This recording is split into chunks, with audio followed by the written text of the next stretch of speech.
How is it going, everyone? Happy Tuesday. There's a lot of crazy stuff going on in the world right now, but we are going to take some time to not get into the crazy and just talk about something we love, movies. So I have two great guests today. I'm really excited for them to join, and they are both movie lovers and movie experts, in my opinion. So I'll bring them to the stage. We've got Corey from Wilky's Movies and Music. Hi, Tracy. Thanks for having me on. You're welcome. Oh, you know what? I just got okay, Mark is gonna have to try to get back on. His internet just dropped. So Okay. that's totally fine. You just roll with it with these things, right? Yeah, because he was in the waiting room, and then here he is. Here he is. He has made it back. Hey, sorry, my internet dropped randomly on me. Oh, that is okay. That happens. Your internet never drops until you're trying to go on. Oh, never. No. Until you try to go on a live stream. If I'm like playing a game online or anything like that. Yeah. Yep. Well, we have a couple people in the chat, and then we will get our conversation started. We have Allie. Very nice of you to stop by. It is spooky season, so that's really great. It sure is. It's a great thing. It's a beautiful thing. Oh, perfect. Yes. Yeah. Sorry, I was jumping in the chat too. That is totally okay. Everyone is saying hi. We got Mindless Meat saying heyo. Holland Oates. He's I'm thrilled to have him here. Yeah. As always. Yep. Oh yes, absolutely. He's everywhere. Max, hey all y'all cool. You I can't fucking talk right now. Hey all ya cool people. Maybe if Max had that's fine. Okay. If he just said hi, you'd have been fine. Yeah. And then we've got Tyler Wolf. What's up, Tyler? Hey, Tyler. By. So I'm going to bring this to the screen, and we're going to talk about a little bit of what is currently out in the theaters right now.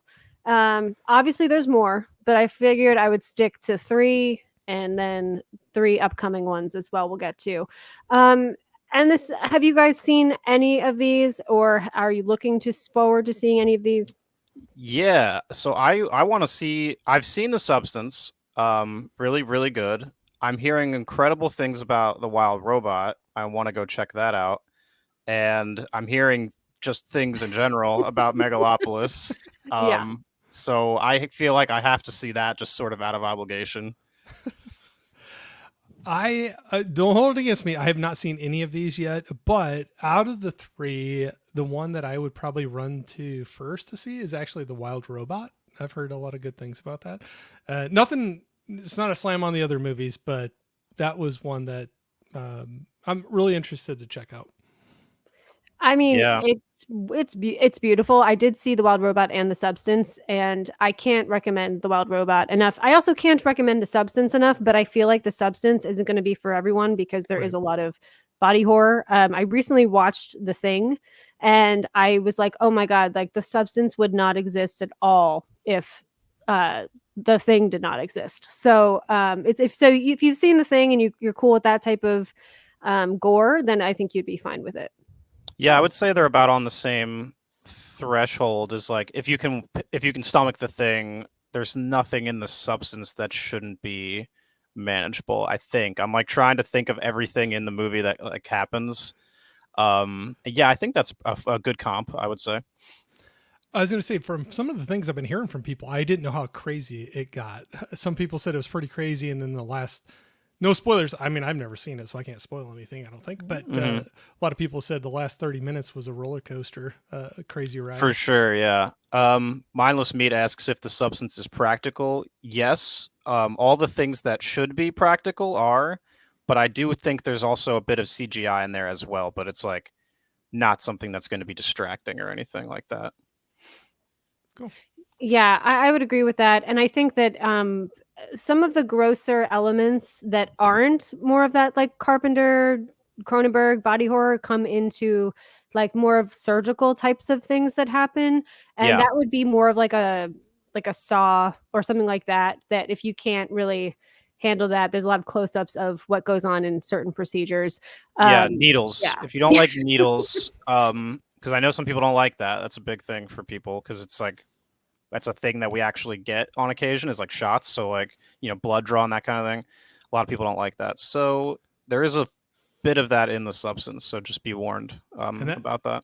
And that poster art right there, there's a big old needle right in Yes, the middle there of is a big old needle on there. Yeah. And it's got the substance in it. So Yeah, I definitely would highly recommend that one. As far as Megalopolis goes, I had planned to see it. I had a double feature planned. I had paid for my tickets a week in advance, and I went to walk into the theater, and there was no one in there, and the screen was not on, and none of the ushers knew about this. And I guess like one finally did, and they said, "Oh, you have to talk to the manager because we had to cancel that showing." And I was like, "What?"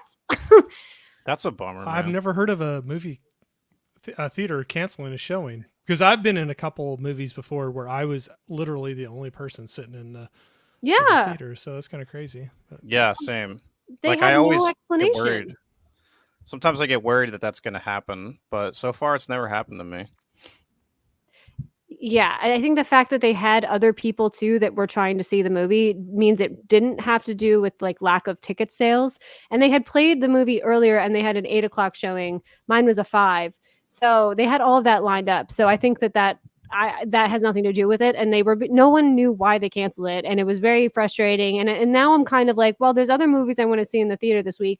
And I work in the evenings typically. So I have to like work my way around that if I really want to make out the effort to go see Megalopolis, which is really, as you guys said, like it's a curiosity thing just from based of what I've heard, not because I like think it's going to be good, but I just, it sounds like a complete shit show to me. So yeah, it seems like a movie that like sort of defies any kind of like rating. Like it's hard to kind of like pin it down. It seems to me anyway. It's been very mixed. And with that being said, Mark, I think that for that reason, I have to see it at some point. If anything, I'm curious as hell. Yeah, I'm so curious because of that. But, and maybe this is bad on my part, but as fast as things, especially if they don't pan out really well in the theater, they're going to be on streaming super quick. Yeah. that might be one I'm going to hang out and wait and stream. I was just going to say the substance probably won't be in theaters very long because it is sort of like a more independent thing, and it is not what I would consider mainstream. But it's gotten a really great like sound design, and like especially in the third act, it was like almost overwhelming.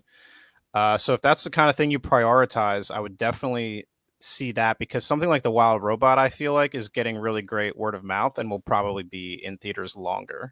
Yeah, I agree with that. The Wild Robot is definitely obviously way more approachable for people than The Substance. I saw the box office numbers for The Substance, and not that we should be expecting gigantic numbers from it, but I'm surprised it didn't do better. Like it still has a really small budget, so it's going to be fine. But I'm hoping as like the next month word of mouth makes it so that people want to see it. But maybe people just really want to stream it at home. Yeah, it's got like in our niches, it seems like it's like all anyone's talking about, but we have like if we remove ourselves from that, we have to remember that's probably not all that popular with mainstream audiences. It's like this is us and this is the rest of the community. But it's hard to remember at times, but it's like because it's like, oh wow, it's like everyone I know is talking about this, but it's everyone I know typically really likes like movies, so it's hard to make that separation. Video Manon Gizmo says the ending of The Substance is more or less a remake of Frankenstein and Hunchback of Notre Dame. Sorry, I don't speak English. Well, you did a fantastic job, and thank you for joining us today. Good job, Gizmo.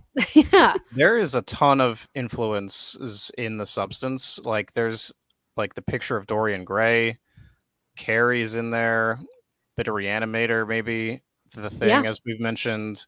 Like it's such a, but it's not, it doesn't ever feel like derivative at any point. Like it's really like wholly like its own thing, which is what's so great about it. That makes me even more interested to check it out. I guess you're describing it that way, Mark. I mean, it's definitely like worth your time if any of those things are appealing to you. So you'll get, if someone as such as yourself who's watched tons and tons and tons and tons and tons of cinema, you will be able to pick up this director's influences. And again, just like Mark said, they're not, too on the nose or too in your face. It is just the vibe is created by combining different choices from other directors. And I there's also like a huge Stanley Kubrick vibe within it, and like then there's like this like Cinderella type of nod at the end too. So, and those are no spoilers at all. This is just what to expect. So I can't wait for you to check it out, Corey.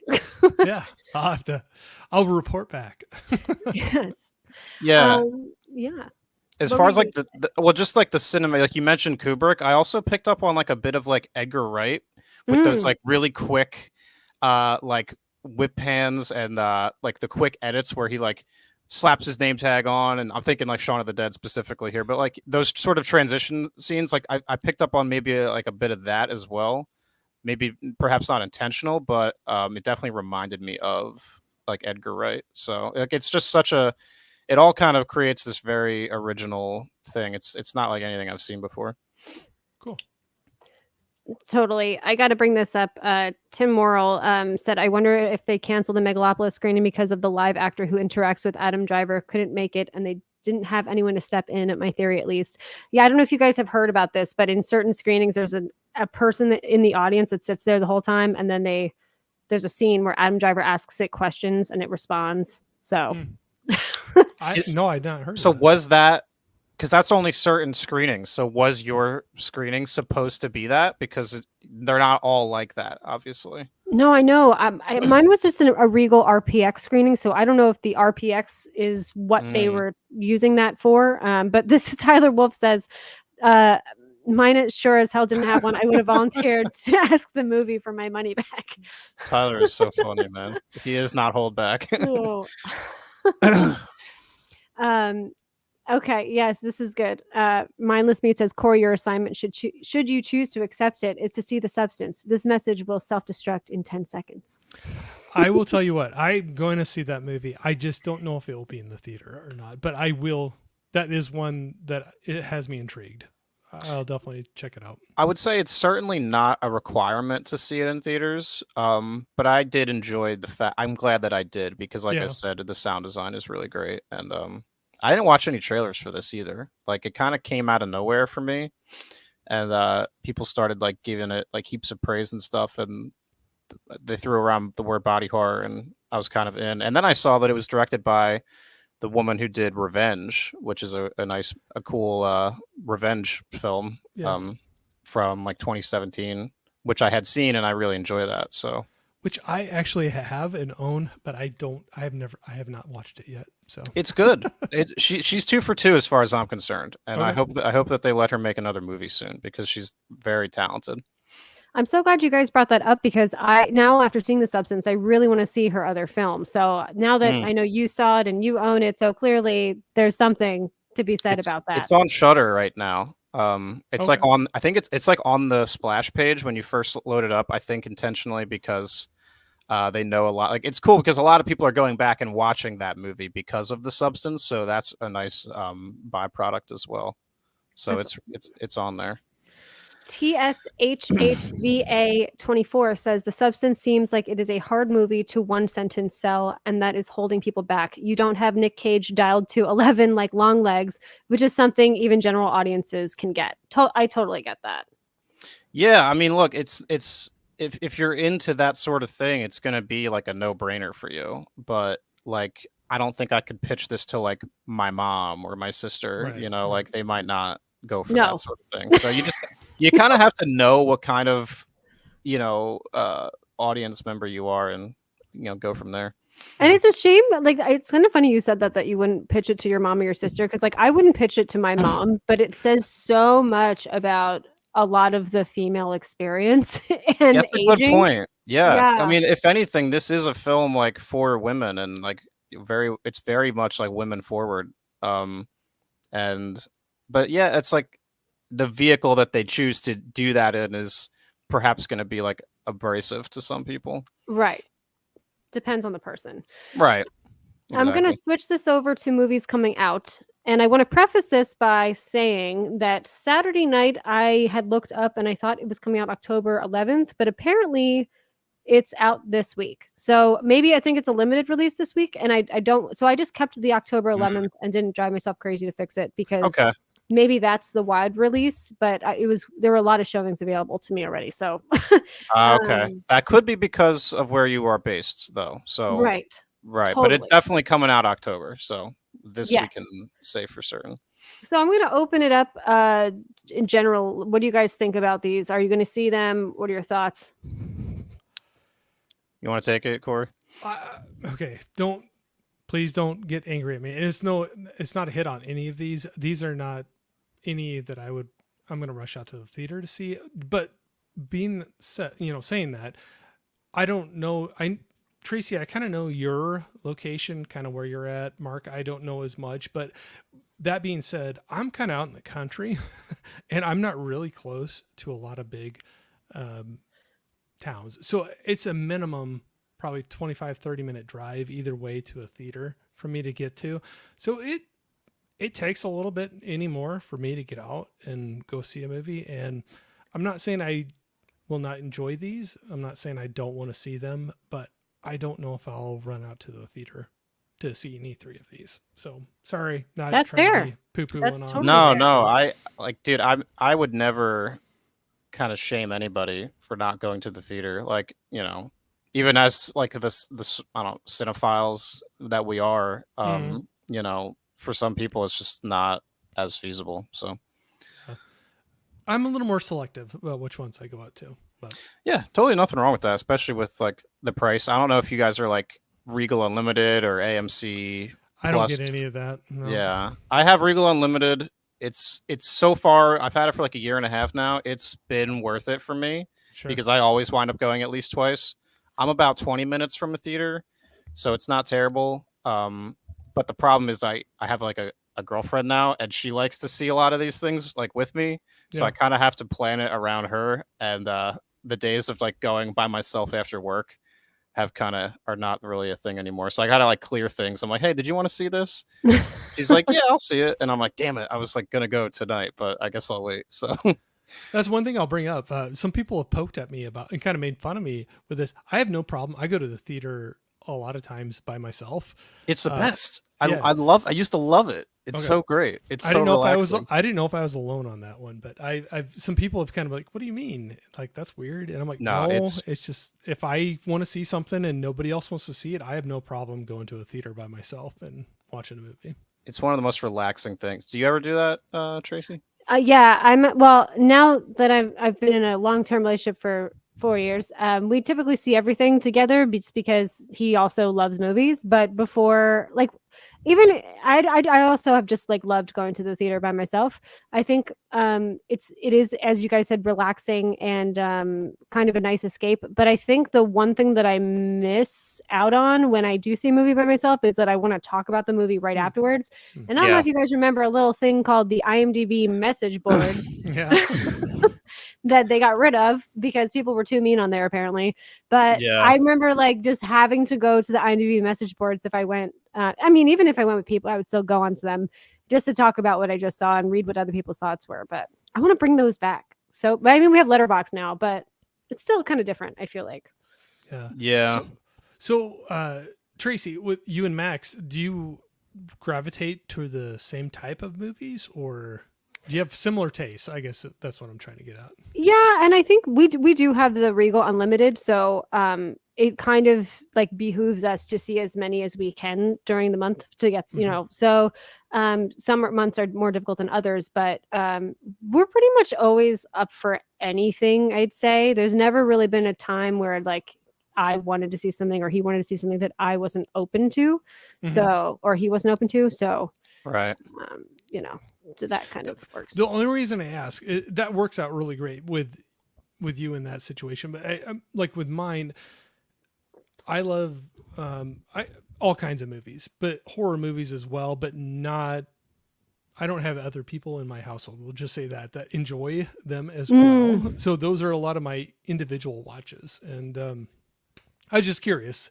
if it worked out with you with Max that way. Not saying it's like bad in my spot, but everybody's got their own viewing habits, like things that they enjoy watching.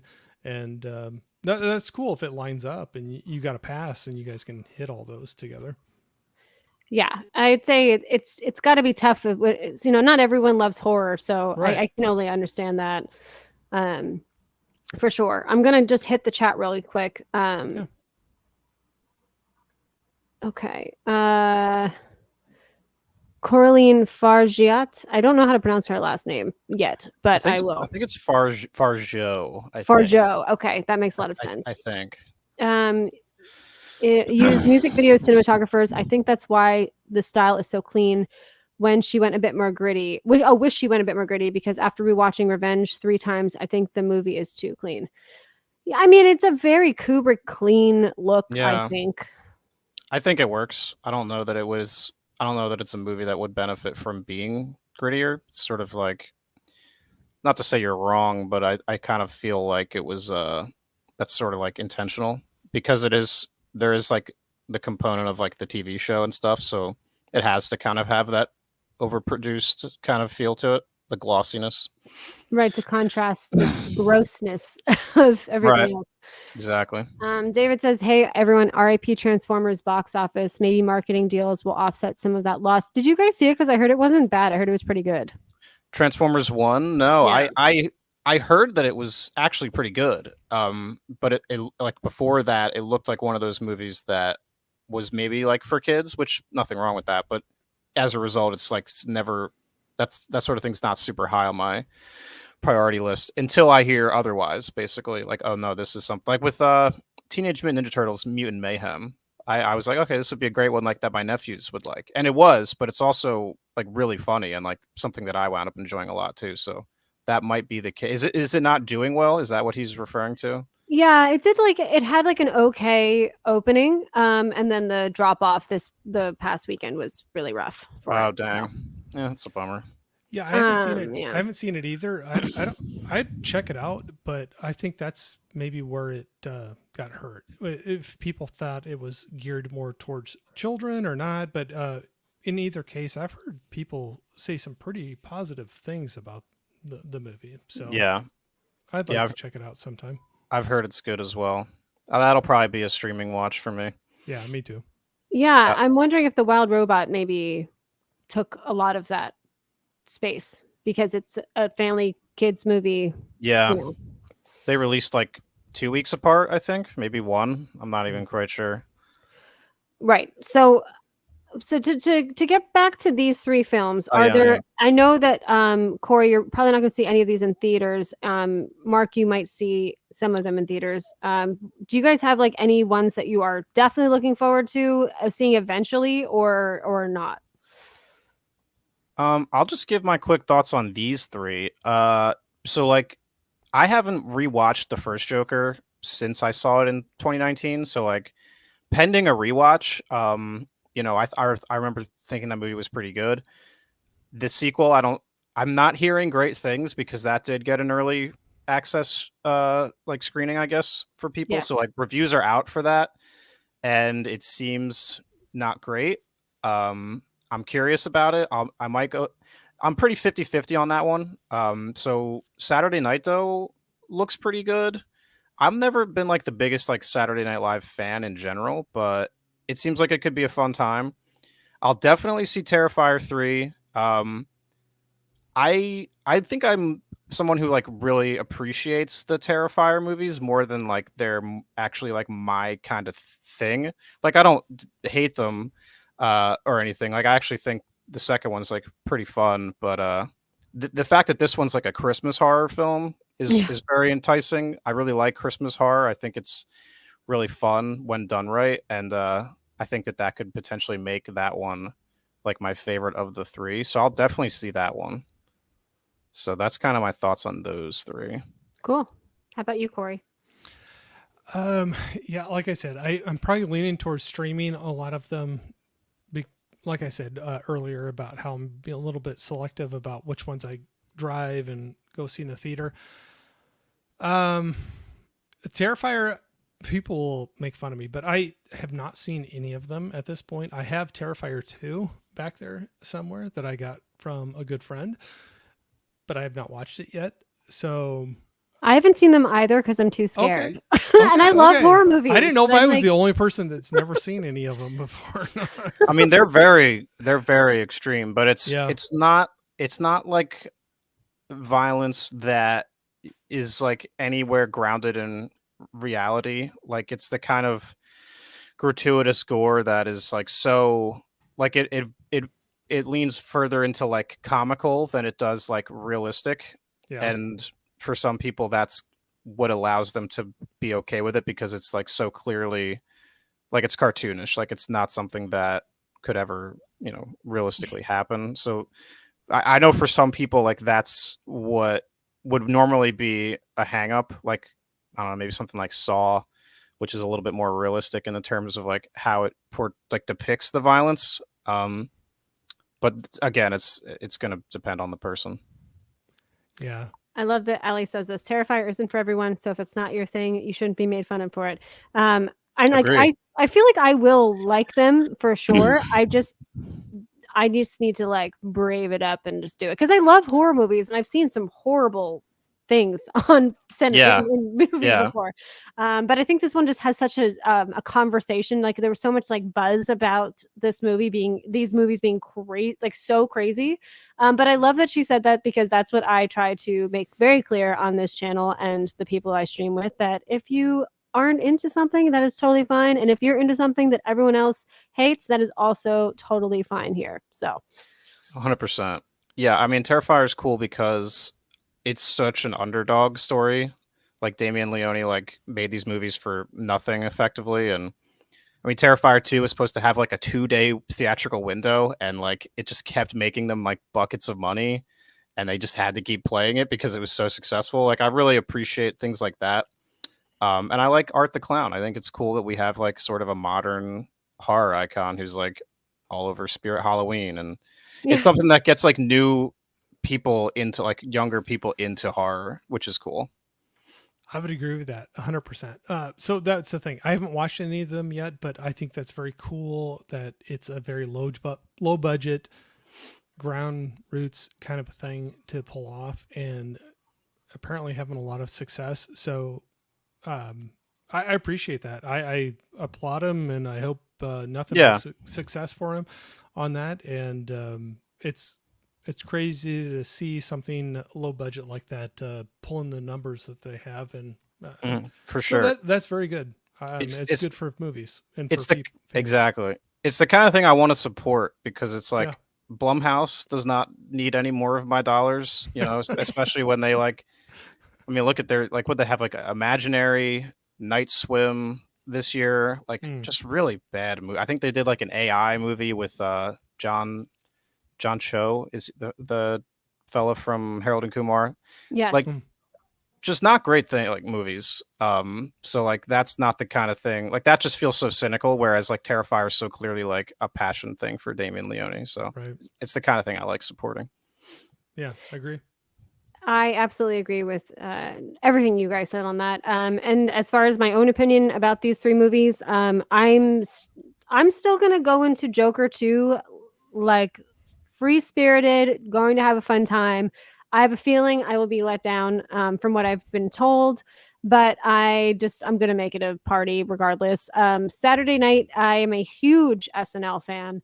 And they just started their 50th season this past Saturday was the first episode of that season. Wow. I'm really curious to see these performances. I think the guy they chose to play Lorne Michaels, he was in The Fabelmans. He played a young Spielberg. I think he's perfect, a perfect casting choice.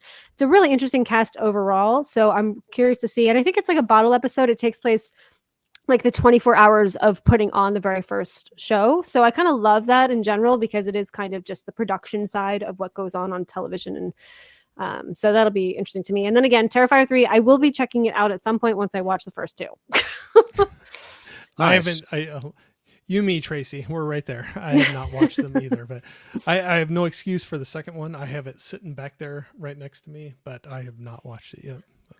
I didn't realize that Gabriel LaBelle plays Lorne Michaels. I just saw him in have you guys seen Snack Shack? No, I heard about it though. But I heard good things. It's same. It was really good. Like I watched it. It's free on Prime if you have that. Oh yeah. Really good. It's sort of in the vein of like a Superbad, and it's like a summertime, sort of like the Way Back if you've seen that. Oh, It's that's a good one. very it's not anything you haven't seen before, but it doesn't make it any less good. And he's in that, and he's really fun in it. So that's cool. I'm glad to see him getting to do a lot of things because I think he's really good. Gabriel Labelle. Oh, that's great. Tai Fung just joined us. Very nice to have you here. He said the book Live from New York, An Oral History of SNL is a great book. As excited as some horror fans are for Terrifier, that's me and Saturday Night. Nice. So thanks for your input. We're going to switch things around and we're going to play a little game called Own, Rent, or Trash. And this is really fun. This is not, no one's right on these. I mean, sometimes like everyone agrees and, but there's no right or wrong to this. So, Well, we'll let comments decide. No. Yes. Yes, we will. Great points.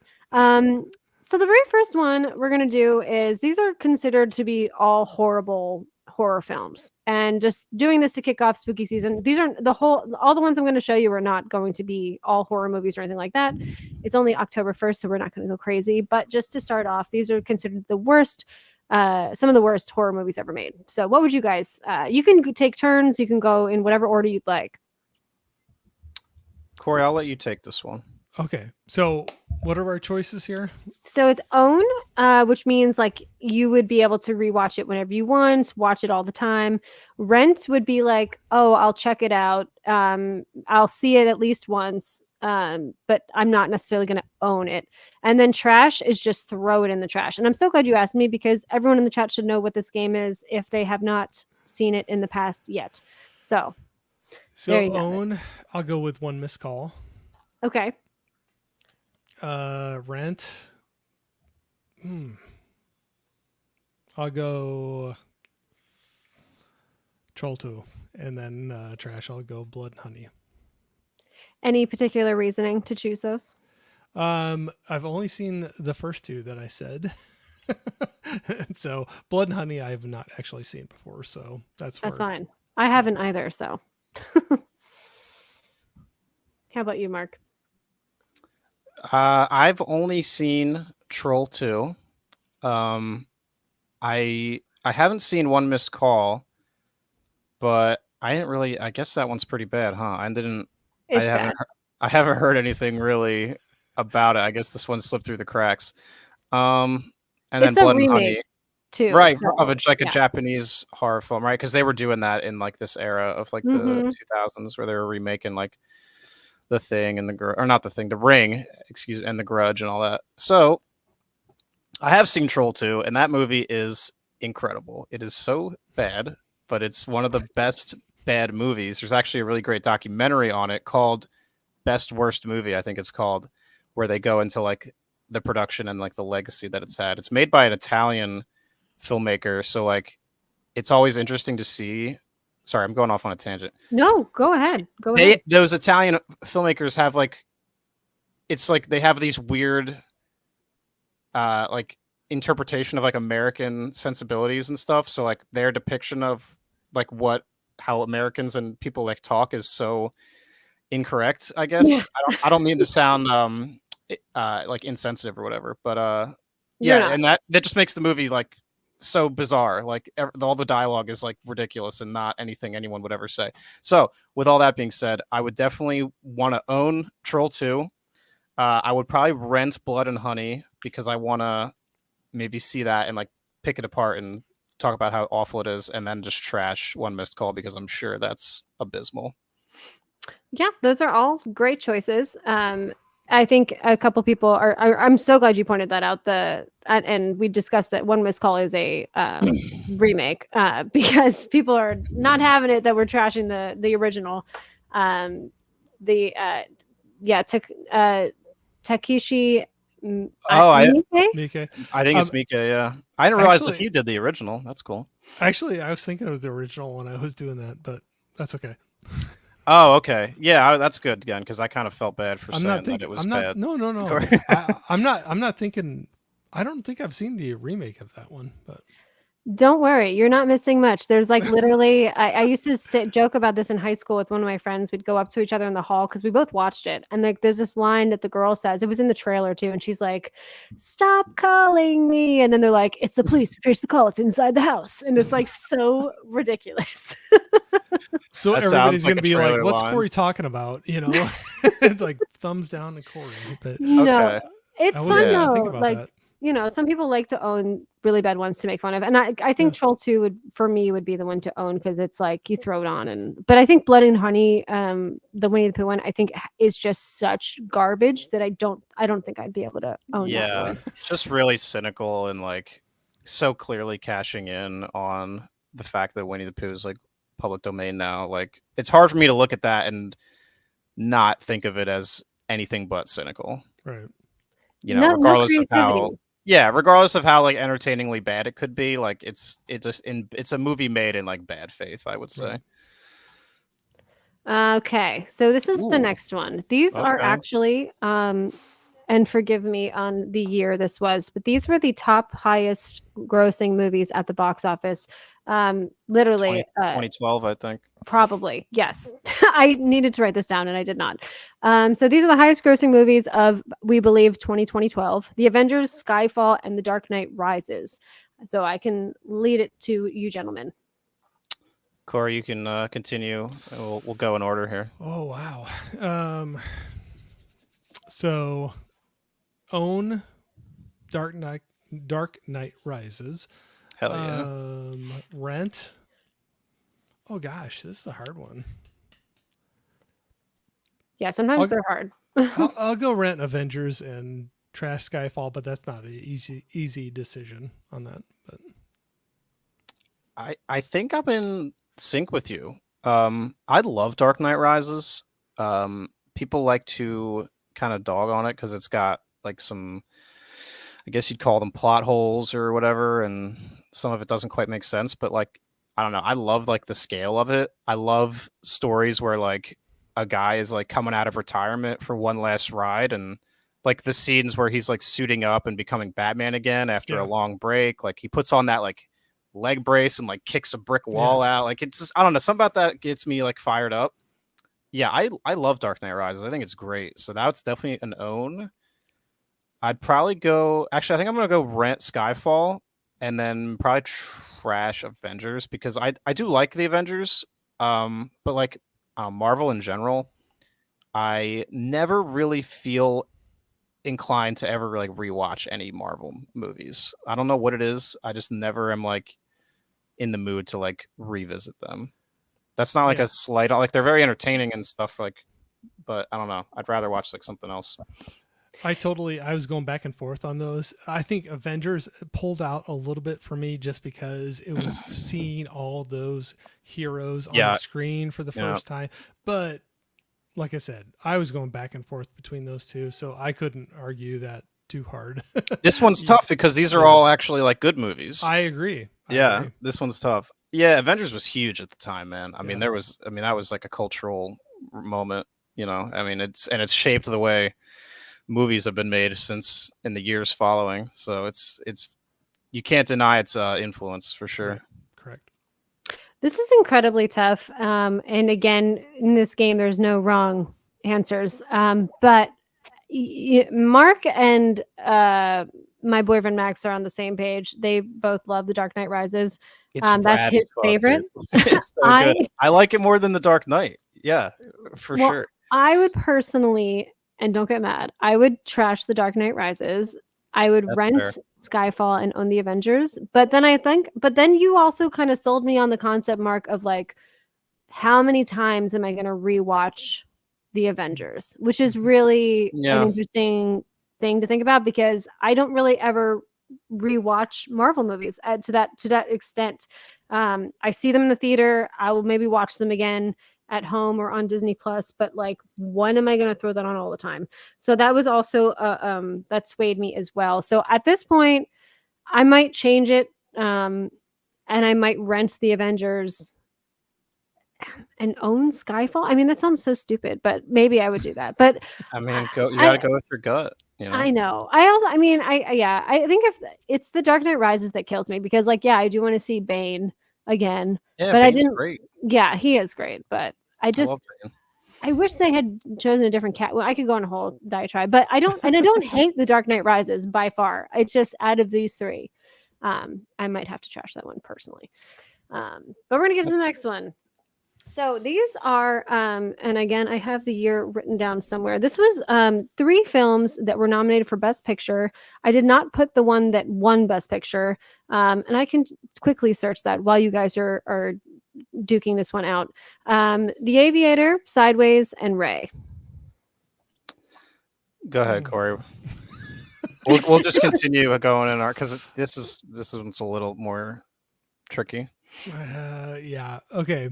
Own, I'd say Aviator, Rent, Ray, Trash, Sideways. Mm-hmm. Yeah. No, so I've only seen The Aviator, and it's been many years since I've seen The Aviator, but I remember liking it. Scorsese, Leo, pretty iconic duo. I wonder, was that their first collaboration, or was it? I think it was. The Yeah. Departed. I know Oh. they were. I know they were. They're probably close in proximity to So one I think another. this was the 2004 Academy Awards. Okay. I feel like Which that. When no, is I'm so Departed? sorry. 2005 Academy Awards, but the movies came out in 2004. Okay, Departed's 2006. So yeah, this was the first one. I would probably. Sideways is that's the guy who did Holdovers, right? Mm-hmm. Yeah, I want to see this. It's really Because I loved Holdovers. It was like my favorite movie of last year. So I'm kind of. And Paul Giamatti's in that, right? yeah. Yeah. Yeah. Yeah. So I think I'm gonna go.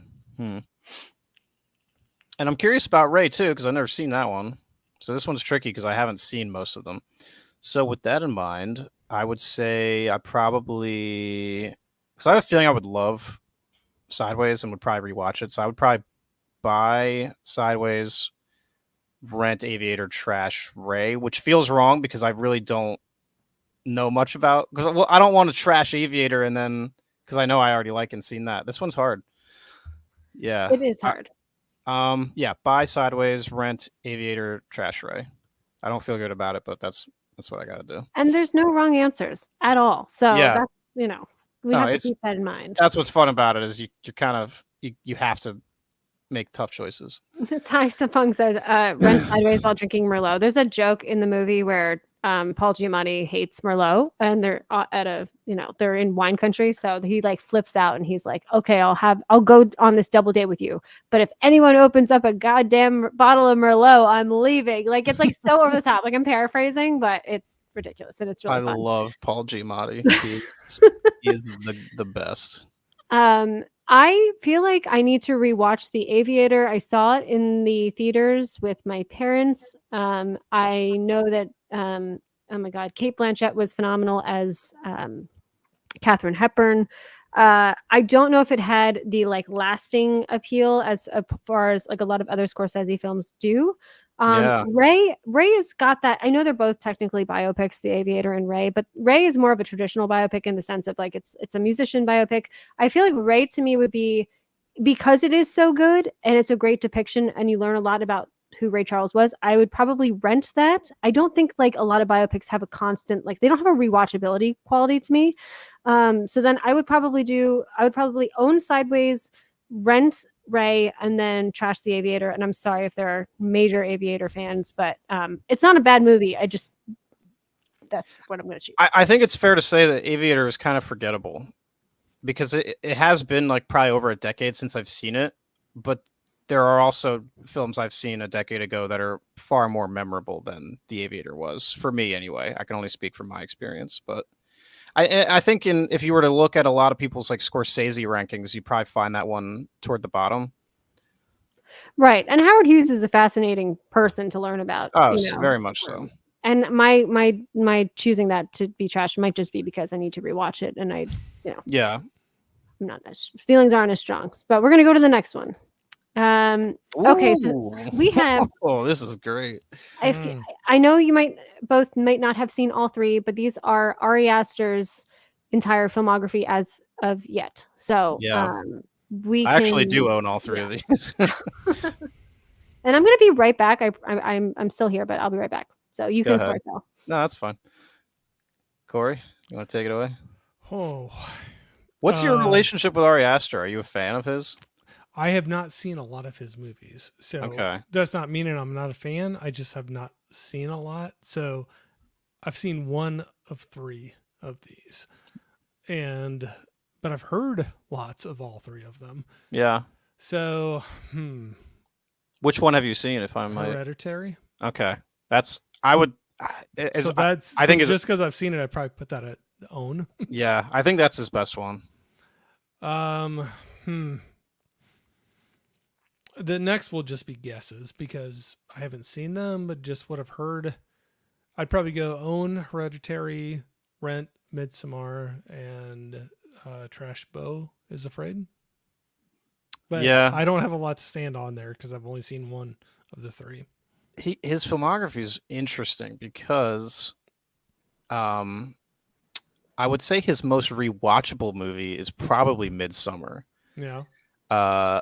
Beau is Afraid is like borderline experimental. That's Tracy what I've actually heard. had me on. We had a great panel with I think it was Tyler Wolf and Draculina Horror and the two of us for that Beau is Afraid panel, and that was And great. I think Fritzky too. Yes. I'm sorry, I can't leave him out.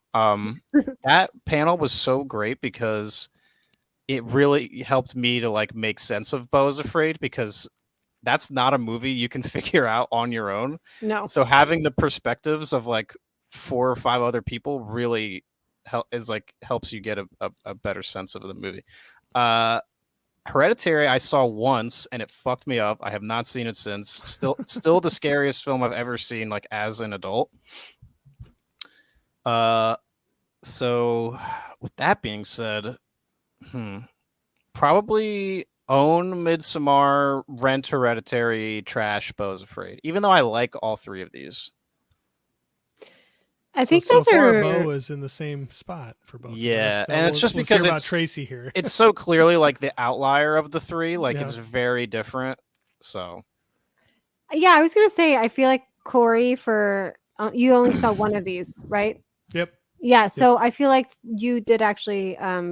Just from an outsider's perspective, like I feel like you made a really well-educated choice because Beau is Afraid is really out there, even though I really liked it.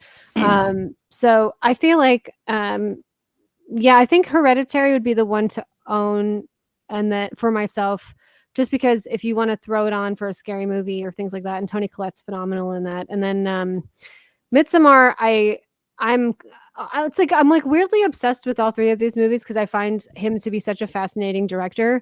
But I guess if I had to choose, and Beau is Afraid was one of my favorite movies of last year, or was it last year or 2 years ago? But I'm forgetting that. I think it was 2 years ago. Okay, 2 years ago. So that was definitely one of my favorite films of the year it came out. But I might have to trash it unless I want to just torture myself and own it and rewatch it till I totally understand everything. But It was last year. I'm sorry. I was about to say that's a fast 2 years, man. yeah, true.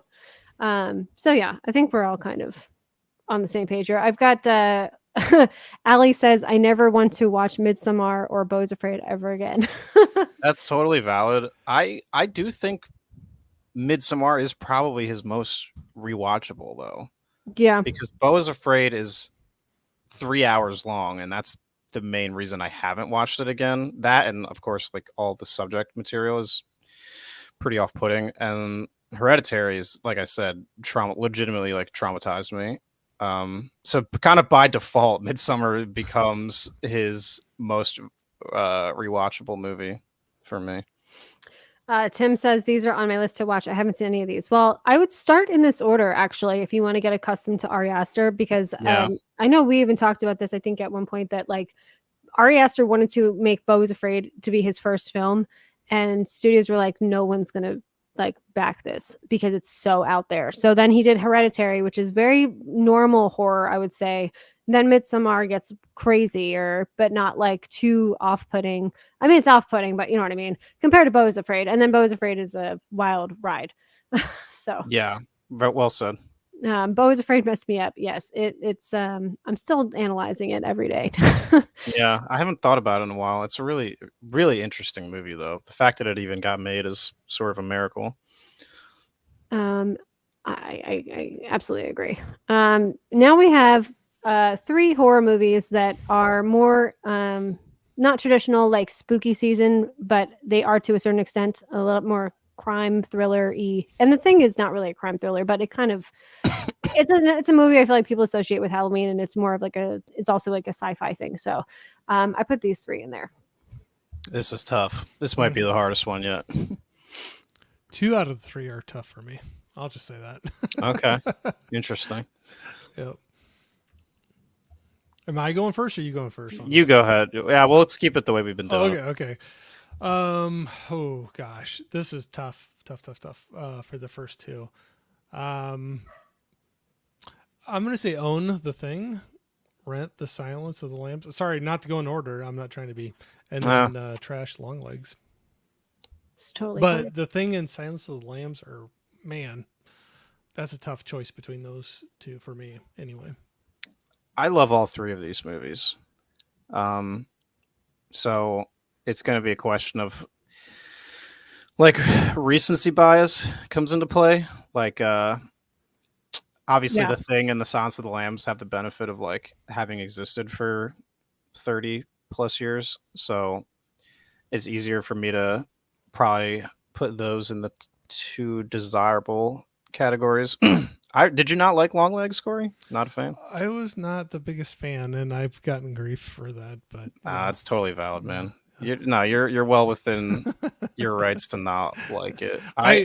But I have said I want to watch it again. I do want to give it a rewatch. I've only seen it once. So. Okay, well that's commendable. So I'd probably say, geez, I mean, how do you split the difference here between The Thing and Silence of the Lambs? Boy, I own all 3 of these too, actually, which is funny. I'll say Own, Silence, Rent, Thing, Trash, Longlegs, just because Longlegs is the new guy on the block and does not have the benefit of a lot of time on its side. But I do think I really liked it. I like that filmmaker, Osgood Perkins. I like his other movie, Blackcoat's Daughter, was really good. I would say I would recommend it to you, Corey. But if you didn't like Longlegs, then maybe not. No, I'm writing it down. Actually, I've not seen that. Shit. Okay. It's a good spooky season watch. So, what was it called again? The Blackcoat's Daughter. Yeah. No, I'm willing to check out different things, so I'm not afraid to do that. So that's good. I always appreciate people throwing out recommendations because you might find the next favorite movie. You never know until you try it out. I respect that. I like to keep an open mind as well because obviously we know what we like, but sometimes you got to test those bounds up. Exactly.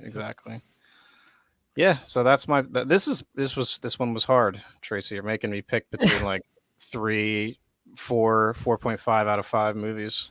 No softball pitches from Tracy tonight. No. Yeah. They've gotten progressively more interesting. I agree. Well, I just feel like if they're all an obvious like throwaway, then there's nothing to talk about. So yeah, no conversation. Yeah, 100%. You've done a good job of curating these. Yes. Well, and I like what both of you have said about these 3. And I think we all know that we would never have gotten Longlegs without Silence of the Lambs because it's so heavily inspired by that. And I think that for Corey, like I feel like the detriment of the marketing of Longlegs maybe turned people off once they saw it because people were saying it was the scariest movie they've ever seen and things like that. And to me, it's definitely not the scariest movie I've ever seen before. I loved the lore of everything and I loved Nick Cage and I really genuinely loved that movie. But I think that like even I was kind of like, well, this is definitely not the scariest movie I've ever seen. So I don't know who it's like. I hate when people say that. It's like when they said, I think it was James Gunn was like, The Flash is the best superhero movie I've ever seen. It's like, is it though? Like, you know what I mean? So, yeah. he was in he still is in an interesting position as like the head of DC. So definitely. I take comments like that with like a grain of salt from someone in his position anyway. Absolutely. I hate saying this, but I kind of feel like I'm going to own The Thing and this is the opposite of the recency bias. So I think I'm actually going to own the thing, rent Longlegs just to witness Nicolas Cage's performance, and then trash Silence of the Lambs, which I know this is like blasphemous. So I don't even. I think it is that recency thing though, but because I really wanted to keep deep diving into the world of Longlegs too much. So maybe like in a year I would totally change my opinion on this, because I love Silence of the Lambs. So This is awesome. Yeah. I think we each had a different ranking. I think we did. Yeah. yes. That's awesome. We've got someone that just joined us, Texas HXCX 1965. Hey, Thank you Texas. for joining us. Yeah. How you doing? Oh yeah, did I just spell that entire? No, I said Texas. Okay, I was like, did Yeah, I you just did. spell out No, you're Texas good. You're too? good. Sorry. Yeah. No, I did not. Thank God. Someone says I'd like. Oh yes, TSHH. This is. I'm gonna just be. I feel like an android right now. TSHHBA24 says I liked the filmmaking and the world of Longlegs. Than I did the actual movie, if that makes sense. Sounds of the Lambs is not as rewatchable as The Thing. Those are also very good points. We're gonna go to the final one. This is our final one and done. These are all Denis Villeneuve films, and I chose to leave Dune off of this, both of them, because it just made it. I think it. Yeah, makes that it- muddies the waters a bit. Yeah. So All right, Corey. Blade Runner 2049, Arrival, and Sicario. All right. Let's see if I can choose the wrong ones again here. Own. I have to go with Sicario. I love that one.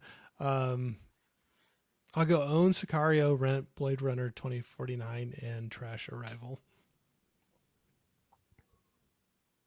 Sorry. No, it's okay. It's You're- there's There was not a wrong like answer. there was like silence. And I was No, This like, is there's a no wrong tricky one. answer. No, I mean, didn't- I'd I be didn't interested look to hear your mine. reasonings, though, Corey.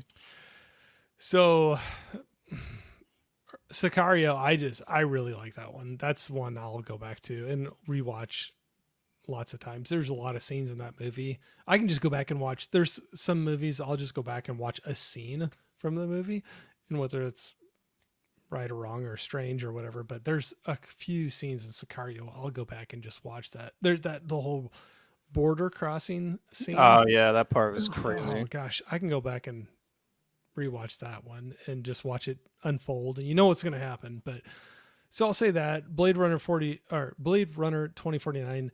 I like Blade Runner anyway, and that's just a beautiful film. I'll just say, beautifully shot. So just being pretty, I'll go with that one. But I liked it as well, so I'm not just boiling it down to that. Arrival I liked, so I'm not saying I don't like it, but it was a little slower moving for me than the other two. So that's the order I'm going with on it. I respect it. Arrival and Sicario I've only seen once, and Blade Runner I've seen a few times. Blade Runner is, I mean, that's probably one of my favorite movies ever. It's really, really incredible. And if we're getting literal, like with the owning, like the 4K disc is like a reference quality disc. It's really incredible stuff. I think I prefer Denis' sci-fi stuff. Sicario is sort of like the odd man out. It's obviously very like grounded in real world events and stuff. So, and I like all three of these, just to clarify. These are all 4-star movies and up. So I'd probably go in order. I'd probably own Blade Runner, rent Arrival, trash Sicario. Yeah, Fair those are enough, fair both of enough. your choices are not bad at all. And That's the hard thing. You got to put them all in one spot or Right. the other. Yes. That it doesn't mean you hate any of them, but you just No. You have to pick. Spot. Yeah, you Yep. gotta pick. there's stakes. This is definitely a Sophie's choice type of situation.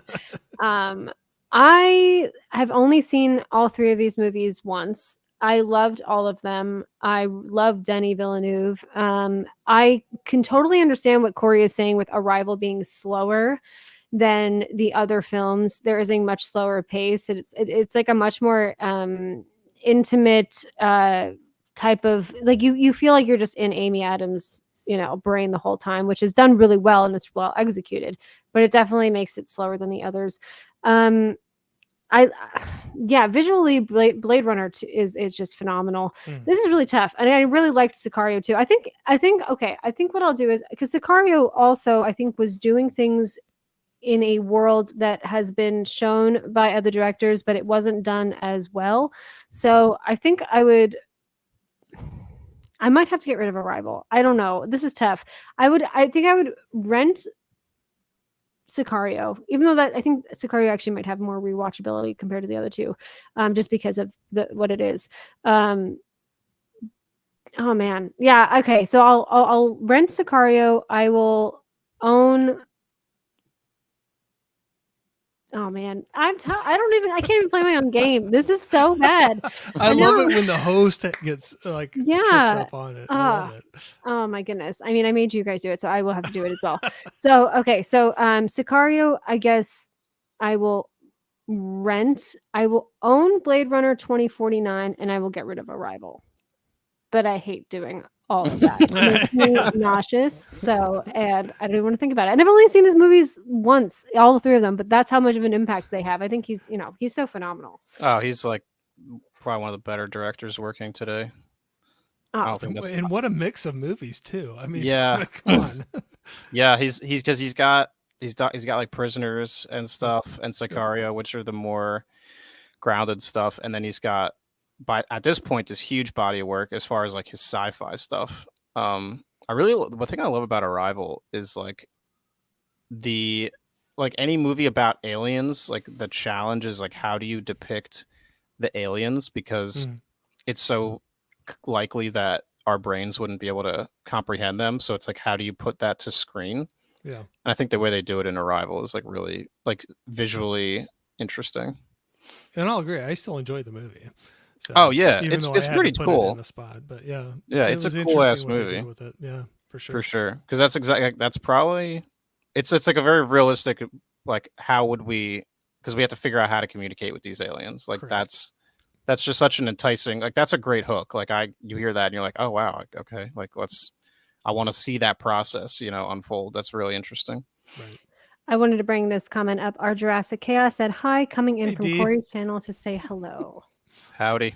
Hey D, how's it going? I did not see this. Did you guys see this? Was this a sequel to Sicario that he didn't direct? Yeah, he did not direct that. I don't know who did. I haven't heard like the greatest things about it. Okay. I liked it, but I did not like it as much as Sicario. I'll just say that. So I still enjoyed it, but not same level as Sicario. Oh, they got both people back. They got Benicio and Josh Brolin, so that's cool. Correct. Yep, they both were back in there. So, like I said, I still enjoyed it, but if I had to rank them, I'd go in order. They're Sicario first. But that's so. I'm kind of curious to see it now, because I think it's so interesting when a director that kind of totally made the world and their vision and everything with those actors does not do the sequel, and then the director of the sequel is trying to make you feel like you're in the same universe. So I would love to check that out, just out of pure curiosity. But I know I didn't hear like the most amazing things about it. Yeah. Having those two back gives it a lot more cachet, I would think. Right. I agree. Because it's like, if you don't have Denis and you don't have those two, I mean, what do you have? I mean, I guess who are they missing? The lady, Emily Blunt. Yes, Emily Blunt. How could I forget? Yeah. So I mean, I guess she didn't come back, but still, I mean, those are two. They got two of the three leads, basically. Yeah, and they're two really great actors. So. Yeah, for sure. Well, this brings us to an end here, and I wanted to thank both of you so much for joining today, and everyone in the chat for chiming in on your picks. Again, no one's wrong in this game. It is just fun to joke around, and the worst case scenario, you have to throw one of these in the trash, and we don't want to think about that for too long. So that's why we move on to the next three. What do you guys have coming up that you want to promote? Mark, what do you got going on? I am currently working on a video about Halloween, my favorite horror movie of all time. I got like the script written out.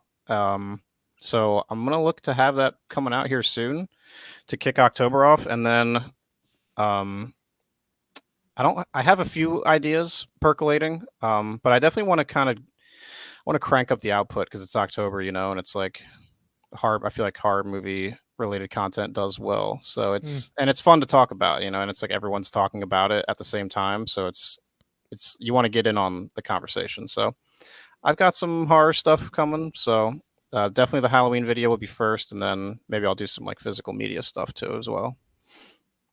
Very nice. Very cool. Very cool. How about you, Corey? I have a few things coming up. So one person that I met through a group YouTube channel, Three Geeks podcast, is Mike McG, and I have him on Thursday on my channel. That was one thing that was kind of a fun thing where you connect up with people, and they're like, "Hey, you got movies in your background. I have movies in my background. Do you want to talk about, you know, collecting movies and, you know, talk about that?" So we are going to do that this Thursday. Friday, my good friend Bob's Blu-rays has a video of his own. I won't be on there, but I have a little video tribute to play within that. And then we'll kind of see from there. Next week, I have Alex Thomas. Alex Thomas Reviews is going to be on my channel. So kind of having fun with this, kind of playing around, getting to know some people in the space a little bit more, have them on and talk. Tracy, I know you were nice enough to come on my channel and do that. Mark, hope to have you on here, you know, sometime soon too. Oh, 100%. Yeah. As Tracy will probably let you know, sometimes it's hard to keep me quiet too much and I'll get talking a little too long, but Not at all. I feel like I do not that at too, all. man. Sometimes because I just have so much to say and I'm so excited about things. I'm like, oh God, I'm talking too much again. Well, I kind of geek out a little bit where I'm just like, somebody wants to talk to me about movies and things. And so I'll start going off on Yeah. it. But, this is our outlet, you know? yeah, absolutely. So those are things coming up. Tracy, I'd love to have you on again sometime. And Mark, I'll have to figure out something to get you on sometime as well. For sure, man. Just message me on Instagram or something. I just had to throw this out here. The answer is always own the thing. Yeah. Yep. Oh, I forgot something. Davey Deathray, I don't know if you guys know him. Yeah. He's having me on his channel again. I've been on there a handful of times. October 7th at 9 p.m. Eastern, or maybe it's Central. I'm not sure. But October 7th, we're doing like a Halloween 2 showdown. We're going to be discussing Halloween 2, 1981, and Halloween 2, 2009, and kind of comparing and contrasting them. So that should be a fun time. So if you're sub to Davey Deathray, make sure to check that one out. He's doing really great stuff over there with like Late Night with the Davey and stuff. He's got some great guests. So for sure. That's awesome. Well, thank you guys again so much. It was a pleasure to have you both on. And everyone in the chat, we'll see you next time. I'm probably going to keep trying to do Tuesdays, except the time might fluctuate because of my new job, but it will probably be during the day because I'm working in the evenings now. So, but thanks so much, and we'll see you all next time. Catch y'all later. So long, everyone.